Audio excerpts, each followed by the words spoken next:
And with that time, what did they do? They didn't go, for a swimming or ballroom dancing or nothing of the kind. With that time, they meditated. And when that time meditation started, then they started realizing what is the divine power, what is divinity, what is God. For example, I'll tell you, here people discuss even the private life of Christ and see all kinds of things. I mean, it's impossible in India. Nobody does that. Never comes to their head that how Krishna had 16,000 wives. Must be some reason. He's God after all. God is God. You are a human being. How can you know about God? Because you have come through Him. They don't discuss such nonsensical things. Must be that. And now when I told them these are His power, 16,000, they said yes. Then the 5 wives were 5 elements, yes. They are God. Nobody discusses these things. God is, how can you understand God? Can you understand me? You can't. Try. Can't understand. Very difficult.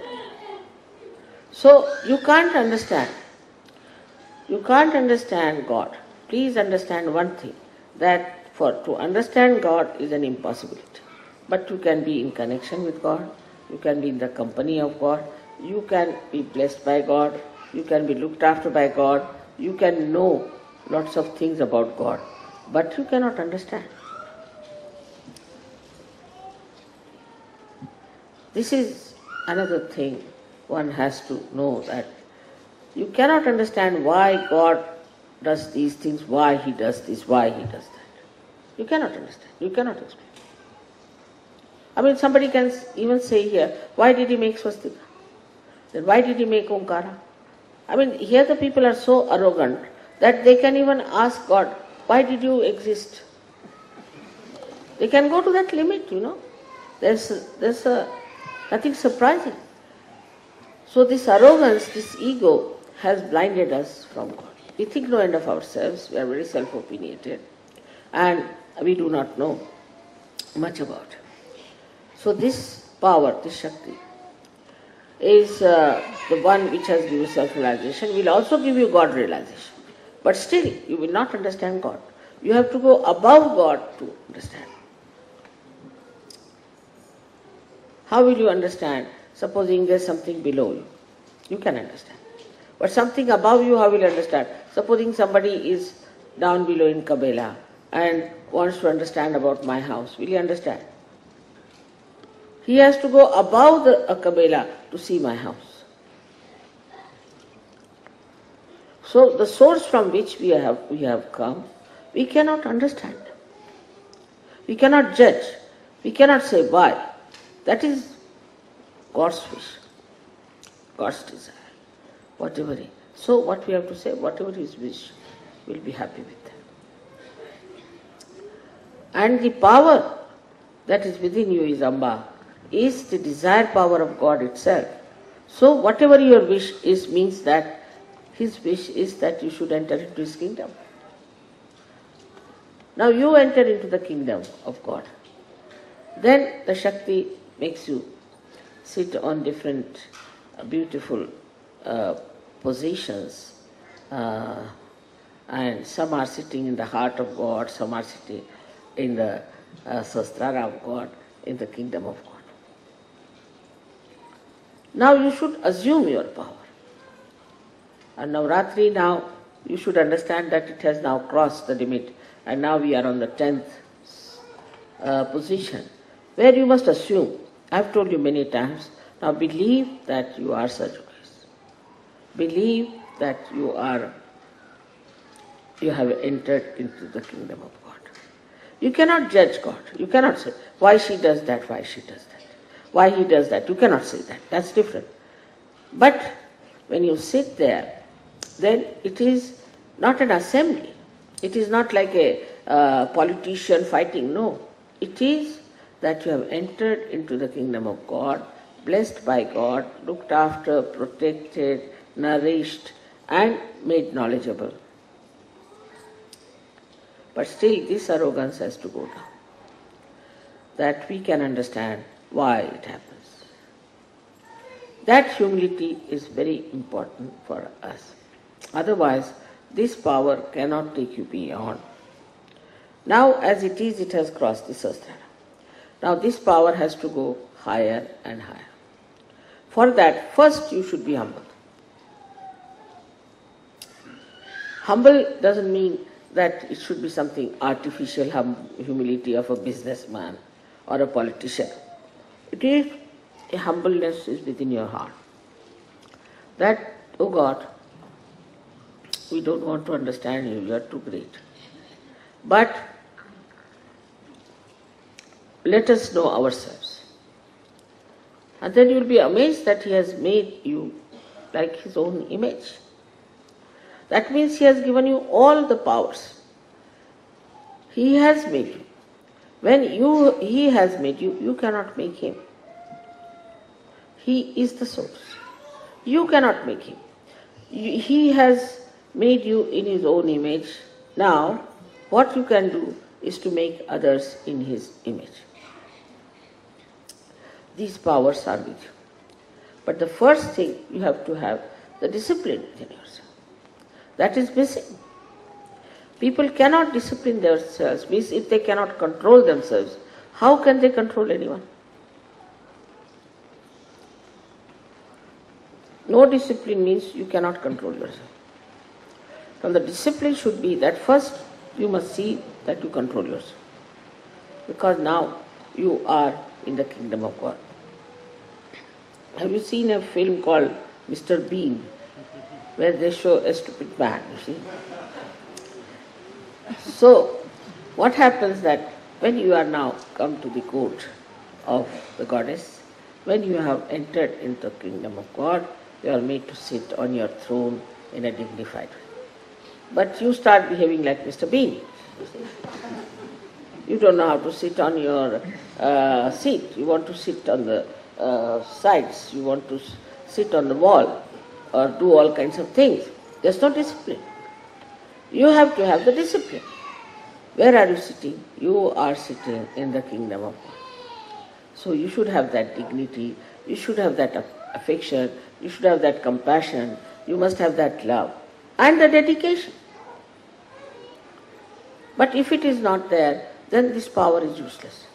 Because you are the vehicle of that power. Supposing I have to take water, I have to have glass which is emptied inside. If it is already full with ego, what can you put inside that? Or if it is a stone, you can't drink water out of that.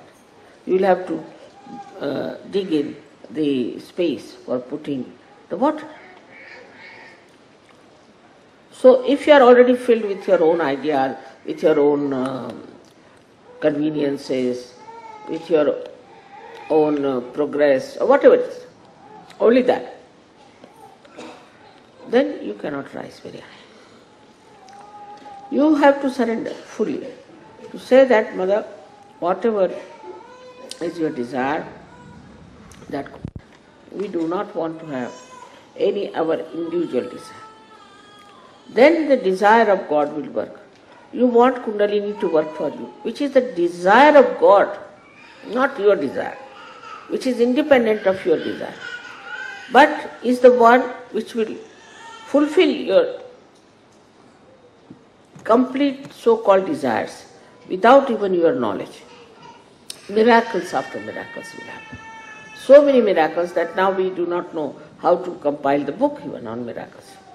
But these miracles are coming to you because you are realized souls. So attention should be all right. You must see and introspect yourself. I am sitting in the kingdom of God. Now what is my situation? Is it worth it? Am I worth it? Am I behaving in the same manner? Or still I don't believe? If you don't believe, how can you rise? Believe means that you have seen something, you have known something which is tangible, you have got the experience of it, still you are not surrendered. If you surrender to the will of God, then everything is taken charge. It will never let you down, no question. And everything, all things which look like mountains of difficulties and obstructions, you will surpass just like an aeroplane goes over it. You won't have any problem whatsoever. So one thing, today I am very happy that this puja is done by the people from a country which is, discipline is very important. That is Switzerland. But their discipline is for bad things, not for good.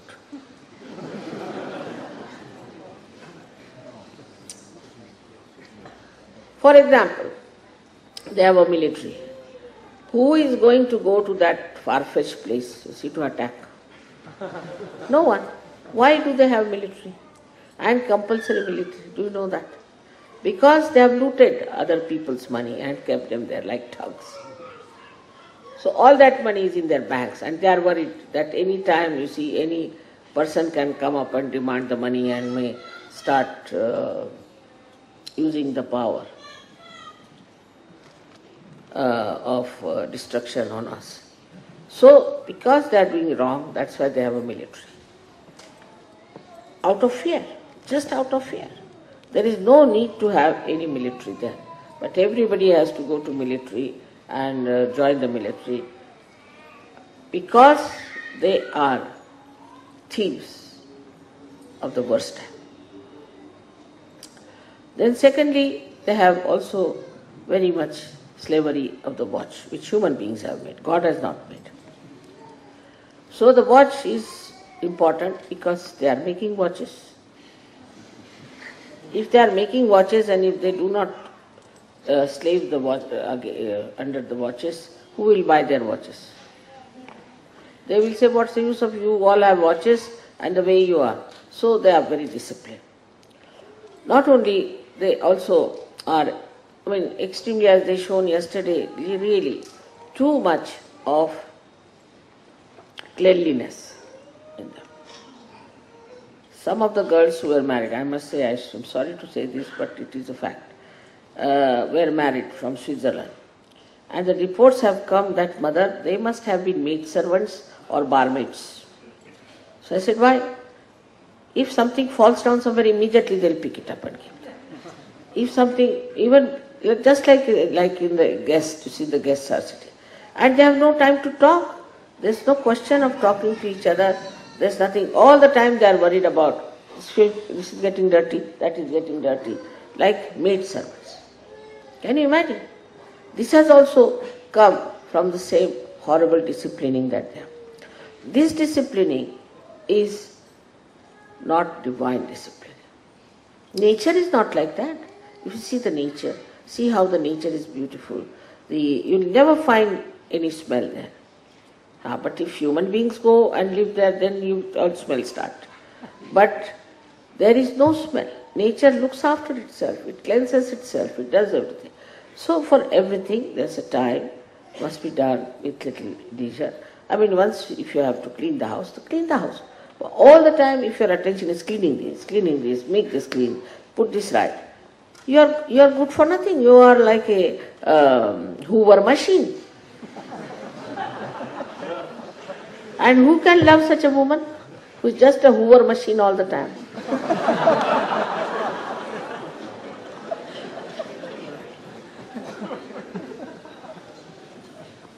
But again, as the that Devi has all the extremes. So this is one extreme. And the another extreme is that absolutely lousiest people. That in England. Absolutely lousy, very lousy. They can live with all kinds of lousiness, and that is going to. So, this is in between one has to be. Cleanliness is for us. We are not for cleanliness. We are not paid for that. We are not maid servants. So, cleanliness has to be there. We like it, so we'll make it clean. But it should not be that everybody should be panicked about it. To be in a situation that you have no time to talk to anyone, to be nice to anyone, also no time even to meditate. Even meditating, they will be seeing round, something's falling here, oh my God. I wouldn't be surprised that even in the church they start doing that. There's no discipline of meditation. Discipline of meditation, of divine work, discipline of following the will of God. That's not there. Unless and that discipline comes in, what you are doing is something so mundane and stupid. Useless, wastage of your life, have no dignity for yourself. So now as Sahaja Yogis, we have to have that discipline of meditation. Then the power, the Samba. She knows you so well. She knows your past. She knows what sort of a person you are. Once you start introspecting and seeing within yourself, what is wrong with me? And to reach that state of complete equilibrium, what have I to do? Is to first of all, you have to meditate. There is no way out, I must tell you. There is no way. Somebody said, Mother, I have given up eating this, I have given up eating that, nothing.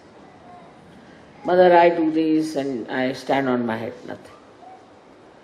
You must meditate. And the meditation should be little bit in the morning and little bit in the evening. And don't see your watch when you are meditating.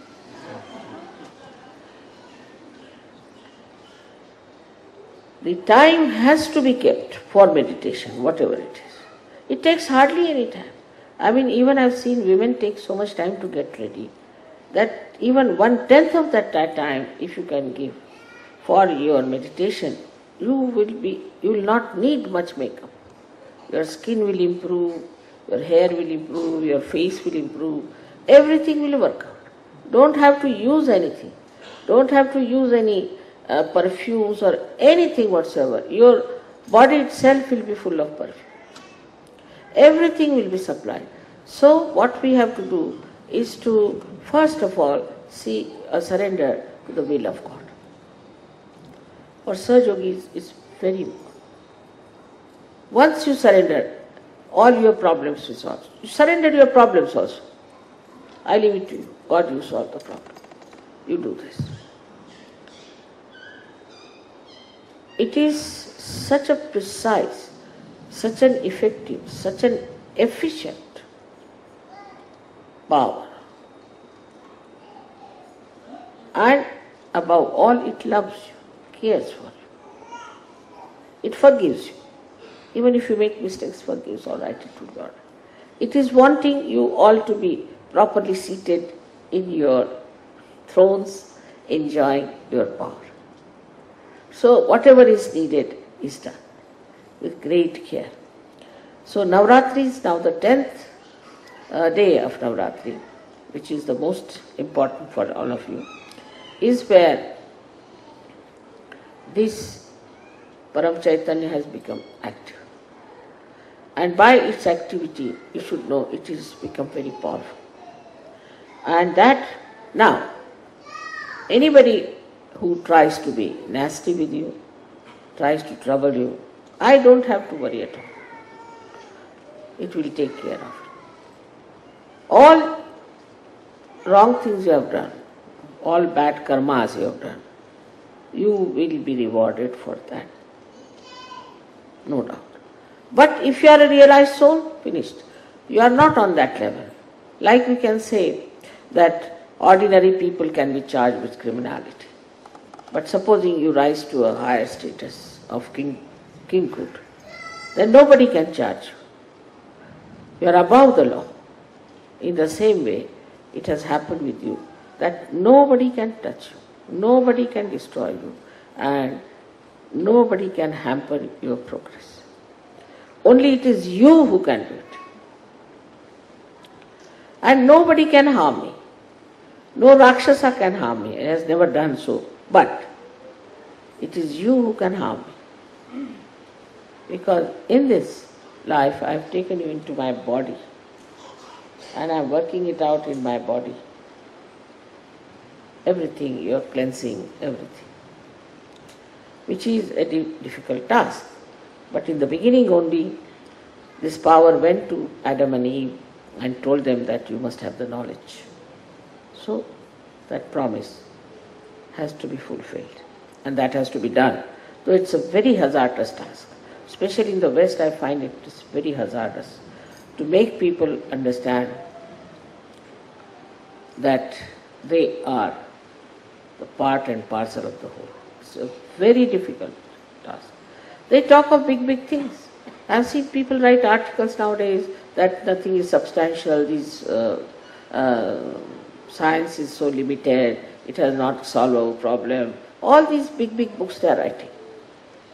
But if you write to them now, then we have found out something, they don't want to see. They don't want to meet you. They have nothing to do with it.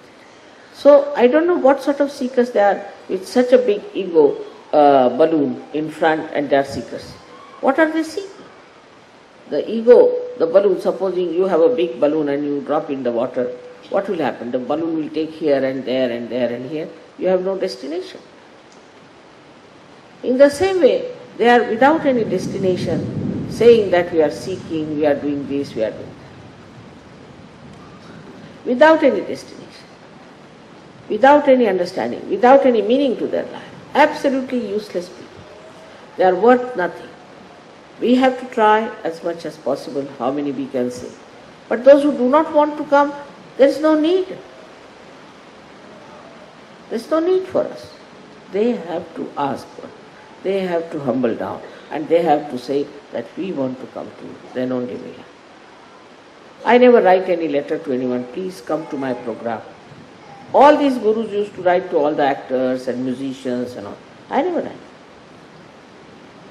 It's just I am advertising myself. If you want to come, you can come. This advertisement also I was not willing. So you can imagine that we have now brought to the fruitfulness of the promise given long time back that you will have the knowledge. And you have the knowledge. But with this knowledge you should be identified and you should know that you have this knowledge. And that this knowledge can be given to others, and we can transform this world into a beautiful world and fulfill the vision of Adi Shakti. She created you for this purpose, brought you out from human level to the superhuman level for this purpose. And that is what you have to do it. And if you are today worshipping me as the Jagadamba, then know that the Jagadamba itself is nothing else but Adi Shakti. And unless and until you people rise to that level of disciplining yourself in divine, like some people are still smoking, oh, it's all right, we are ordinary people, we can't. All right, get out. Don't worry about something. They'll be left behind. Useless people, where will they go? They'll be, I think, hanging in the limbo, because there isn't much space now left even in the hell. So what is going to happen to them? But all this is available to you. Only thing, you must know how to control yourself. Control your senses. In small, small things also we cannot control ourselves. If we cannot control our own horses, how can we reach that stage where we have to reach? So in all these small things, don't waste your energy. Just think, you have to meditate, you have to arise, and you have to give it to others. This is very much possible if you really love yourself. If you love yourself, then you have to understand that see my body, see my mind, everything is given to me by God. How beautiful it is. And now it's such a beautiful one, and it will be used by God for such a great purpose. You are molded, you are made like that up to this point, but now it is your free will, and with this free will you have to rise. With this free will you have to understand what is to be done and how to achieve that state. It is nature's reaction to things. Always. Nature reacts to human. Nature has no free will, but God reacts. And when the reaction of the God comes in, then we find all these things happening. And I wish you could listen to my tape on Vishnu Maya, which is very, very explaining why all these calamities come, why people die of these calamities. It was a very good lecture. I hope you all will listen to it and listen to it again and again. My lecture should not be just for nice one evening, but should be something you should try to understand. So whatever I am saying is the truth, is absolute truth, and is a subtle thing which none of them have said so far. Because you have got to a realization, because you are Sahaja Yogi, I can say this.